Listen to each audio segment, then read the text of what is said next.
ये कहानी है एक ऐसे डॉक्टर की जिसे अपने ही पेशेंट से हो जाता है प्यार। अब वो डॉक्टर उसका इलाज किस किस तरह से करता है ये देखने वाले हैं हम आज की इस वीडियो में। कहानी की शुरुआत में हम कुछ लोगों को देखते हैं जो सबीना नाम की एक लेडी को कहीं ले जा रहे होते हैं। इसके बाद हमें पता चलता है कि सबीना की मानसिक स्थिति खराब है, इसलिए वो लोग उसे हॉस्पिटल ले जा रहे हैं। दरअसल सबीना को एक हिस्टीरिया नाम की बीमारी है जिसमें इंसान एक साथ कई हरकतें करता है, जैसे एक ही टाइम पर हंसना और रोना। नेक्स्ट सीन में कार्ल सबीना का ट्रीटमेंट करने आता है और वो कहता है कि हम तुम्हें इलाज के लिए कोई मेडिसिन नहीं देंगे, बल्कि हम रोजाना 1 घंटा तुम्हारे पास्ट के बारे में बात करेंगे ताकि हमें ये पता चल जाए कि प्रॉब्लम क्या है। इसके बाद कार्ल सबीना के पीछे जाकर बैठ जाता है और उसे सवाल करने लगता है और इसी दौरान हमें पता चलता है कि सबीना की इस हालत के जिम्मेदार उसके डैड हैं, जिन्होंने उसके साथ बचपन में बुरा व्यवहार किया और सबीना की ये हालत हो गई। नेक्स्ट सीन में हम कार्ल को उसकी वाइफ एमा के साथ देखते हैं जो प्रेग्नेंट थी। एक दिन जब कार्ल एमा की कंडीशन चेक कर रहा होता है तो सबीना भी उस वक्त वहाँ मौजूद थी और वहाँ कार्ल को पता चलता है कि अगर सबीना ठीक हो गई तो वो एक दिन बहुत ही अच्छी फिजिशियन बन सकती है। कार्ल सबीना से पूछता है कि तुम्हारे डैड ने तुम्हें पहली बार कब मारा था। वो बताती है कि जब मैं 4 साल की थी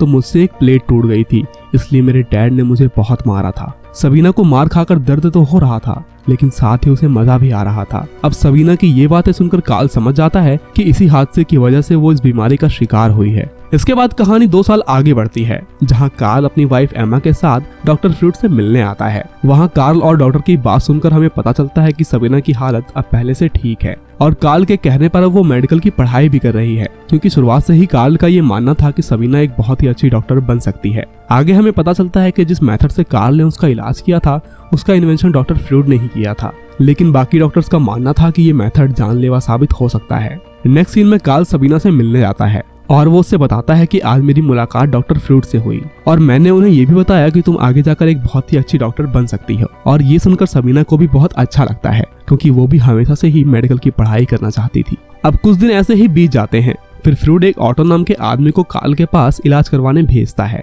दरअसल ऑटो पहले एक डॉक्टर था लेकिन धीरे धीरे वो लड़कियों का एडिक्ट हो गया और उसके इसी एडिक्शन को छुड़वाने के लिए उसके डैड ने उसे डॉक्टर फ्रूड के पास भेजा था और डॉक्टर फ्रूड ने उसे कार्ल के पास भेज दिया क्योंकि कार्ल ने कुछ दिनों पहले ही उनका मेथड यूज करके सबीना का इलाज किया था। इसके बाद जब कार्ल ऑटो से बात करता है तो उसे पता चलता है कि ऑटो का उसकी कई पेशेंट के साथ अफेयर चल रहा था और ऑटो को ऐसा लगता था कि ये सब करके वो ना सिर्फ अपने पेशेंट को ठीक कर रहा है बल्कि जिंदगी में आगे बढ़ने में उनकी मदद भी कर रहा है। इसके बाद जब कार्ल सबीना से मिलता है तो बातों बातों में ही वो उसे किस कर लेती है और क्योंकि वो भी उसे पसंद करता था इसलिए वो उसे कुछ भी नहीं कहता। और जब ये बात ऑटो को पता चलती है तो वो कार्ल से कहता है कि तुम्हें सबीना को थोड़ी और फ्रीडम देनी चाहिए और जो वो चाहती है वो उसे करने दो। और ऑटो की ये बात सुनकर कार्ल समझ जाता है कि उसे क्या करना है, लेकिन कार्ल ये भी सोचता है कि ऑटो खुद यहाँ मुझसे इलाज करवाने आया था और अब मुझे ही नई नई चीजें सिखा रहा है। इसके बाद ऑटो उस हॉस्पिटल से भाग जाता है और जाने से पहले वो चिट्ठी में लिख देता है कि मैं अपने बाप से परेशान होकर यहाँ से भाग रहा हूँ। और उसने चिट्ठी में ये भी लिखा था कि सबीना को पूरी आजादी और खुशी देने का वक्त आ चुका है। और ये सुनकर कार्ल खुद को रोक नहीं पाता और वो सीधा सबीना के घर पहुंच जाता है और वहाँ वो दोनों काफी अच्छा टाइम स्पेंड करते हैं। इसके बाद से ही उनके बीच चक्कर शुरू हो जाता है और कई दिनों तक उनकी लव स्टोरी चोरी चोरी चलती रहती है। और इन दिनों में ही कार्ल ये भी समझ जाता है कि सबीना की बीमारी अभी पूरी तरह ठीक नहीं हुई है। ऐसे में कार्ल बीच बीच में डॉक्टर फ्रूड से भी मिलता है और उन्हें अपने इलाज के बारे में बताता है, लेकिन उसने अपने अफेयर की बात उनसे छुपाई थी। और बात करते वक्त कार्ल डॉक्टर से कहता है कि मैं कभी डॉक्टर नहीं बनना चाहता था, बल्कि मुझे तो पैरानॉर्मल एक्टिविटीज पर स्टडी करनी थी। लेकिन इसी बात से उनमें बहस हो जाती है और इस वजह से उनमें बात होना कम हो जाती है। कुछ दिनों बाद डॉक्टर फ्रूड कार्ल से मिलने आते हैं और वो उसे शहर में फैल रही अफवाह के बारे में पूछते हैं कि कोई लड़की पूरे शहर में लेटर्स भेज रही है कि कार्ल का किसी लड़की के साथ चक्कर चल रहा है। लेकिन कार्ल इस बात से साफ इनकार कर देता है और कहता है कि मेरा किसी के साथ कोई चक्कर नहीं चल रहा है। लेकिन अंदर ही अंदर कार्ल डर भी रहा था कि अगर किसी को उसके अफेयर का सच पता चला तो वो पूरे शहर में बदनाम हो जाएगा। इसलिए वो अगले ही दिन सबीना से मिलकर उससे ब्रेकअप कर लेता है। लेकिन इस बात से सबीना को बहुत तकलीफ होती है और वो फिर से हिस्टीरिया नाम की बीमारी का शिकार होने लगती है। और जब कार्ल अपने घर आता है तो उसे पता चलता है कि उसकी वाइफ को भी शहर में फैल रही अफवाह के बारे में पता चल चुका है। इस वजह से एमा को भी लगने लगता है कि कार्ल का किसी के साथ अफेयर चल रहा है और वो कुछ दिनों के लिए उससे बात करना भी बंद कर देती है। अगले दिन सबीना कार्ल के ऑफिस में आती है और वो उसे बताती है कि उसकी मॉम को भी उस अफवाह के बारे में पता चला है, लेकिन कार्ल से पूछने पर वो मना कर देता है कि सबीना मेरी पेशेंट नहीं रही।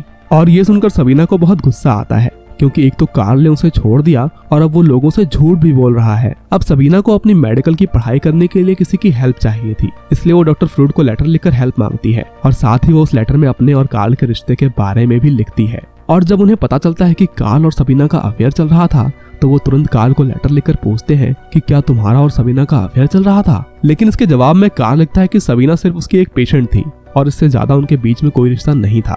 और डॉक्टर फ्रूड कार्ल की इस बात पर यकीन कर लेते हैं और वो सबीना को लेटर लिखकर कहते हैं कि तुमने मुझसे झूठ बोला है, इसलिए मैं अब तुम्हारी कोई मदद नहीं कर सकता। और सबीना जब वो लेटर पढ़ती है तो उसे बहुत बुरा लगता है और वो रोने लगती है। इसके बाद सबीना कार्ल के पास आती है जो अपनी वाइफ के साथ ये शहर छोड़कर जा रहा था। वहाँ सबीना कहती है कि तुम्हें डॉक्टर फ्रूड को हमारे रिलेशन के बारे में बताना होगा वरना वो मेरी मदद नहीं करेंगे। और सबीना के बार बार कहने पर वो उसकी बात मान लेता है और वो डॉक्टर फ्रूड को लेटर लिखकर सारी सच्चाई बता देता है। और जब डॉक्टर फ्रूड उस लेटर को पढ़ते हैं तो वो सबीना से माफी मांगते हैं और उसे अपने पास बुला लेते हैं। अब कुछ दिन बीत जाते हैं और सबीना कार्ल से मिलने उसके घर आती है। और जब एमा और सबीना बात कर रहे होते हैं तो सबीना कहती है कि मैंने एक रशियन से शादी कर ली है और मैं अब प्रेग्नेंट भी हूँ। और वहाँ एमा उसे बताती है कि शहर छोड़ने के बाद से ही कार्ल डिप्रेशन में है, इसलिए वो उसे एक बार कार्ल से बात करने को कहती है। और जब सबीना कार्ल से बात कर रही होती है तो वो उसे बताती है कि मैं प्रेग्नेंट हूँ और ये बच्चा किसी और का नहीं बल्कि तुम्हारा ही है। और ये सुनकर कार्ल को भी बहुत अच्छा लगता है और वो सबीना को पहली बार आई लव यू बोलता है। और सबीना भी अपनी आंखों में आंसू लिए वहाँ से चली जाती है। और इसी के साथ ये मूवी यहीं खत्म हो जाती है।